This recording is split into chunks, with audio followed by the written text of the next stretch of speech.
The police commission just ruled that Officer William Dorsey Jones Jr., who was responsible for killing the 14-year-old Valentina Orellana-Peralta the day before Christmas Eve, broke policy.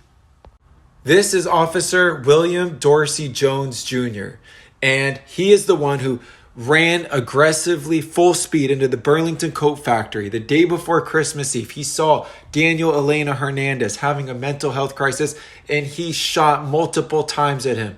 One of those bullets went through the wall, killing Valentina, who was 14 years old. She was with her mother, Soledad, praying in the dressing room, hoping that everything and all the commotion would settle.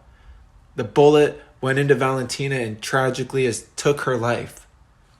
Right now, while the parents of Valentina forever mourn the loss of their daughter that was taken from them, Coach William Jones is making brothers. He is the football coach of Valencia Highschool.